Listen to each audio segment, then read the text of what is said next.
Now, to get a perspective on those protests, I spoke to Katty Kay in Washington. I think we should put the numbers of protesters in some perspective, though, Kasia, because it seems that they're in their hundreds. They're not in their thousands. They're not in their tens of thousands or hundreds of thousands. These are relatively small groups in several states around the country. In some cases, they seem to have been backed by fairly conservative groups who are urging them to get out there and protest.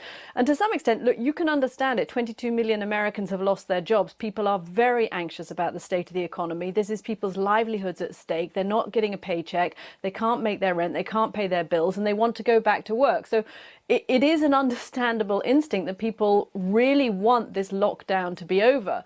But when you dig into the opinion polls in those states where we are seeing some of the lockdowns being released, actually people are nervous about this lockdown being ended too soon. Overwhelmingly, the polls suggest that in states like Georgia and Florida, people are saying, actually, we won't be going back to these businesses if we're not convinced that those shops, those tattoo parlors, those gyms are safe. And they're getting some mixed messages from the White House as well, because we've had the president, as you say, on Twitter talking about liberate Virginia, liberate Minnesota, liberate Michigan, kind of seeming to urge the protesters on. He was asked about this in the press conference last night, and he said, look, those protests seem to be fine. They're abiding by social distancing rules.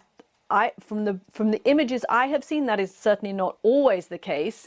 And then you also have his top health officials. Dr. Birx was asked about these protests last night, and she also pushing back against, you have to do things in social distancing manner. She was also asked about reopening the country and said, well, you can open tattoo parlors and massage parlors, but you have to be able to social distance. If you're creative and can find a way to do that, okay. So there's definitely mixed messages coming out of the White House on the opening up and towards the protesters themselves. It seems that an awful lot in America has changed. One thing that hasn't is how political the coronavirus has come. It's a bit like climate change. It's become an intensely political issue.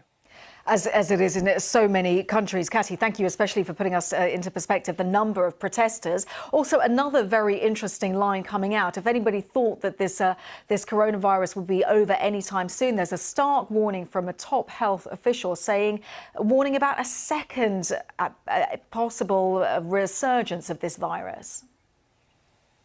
Yeah, I mean, look, this is what immunologists and virologists have been saying throughout this, that there will likely be a second wave of the coronavirus come the autumn. Back in the 1918 flu pandemic, it was actually that second wave from 1918 into 1919 that killed the most number of people. And so that's what scientists are concerned about.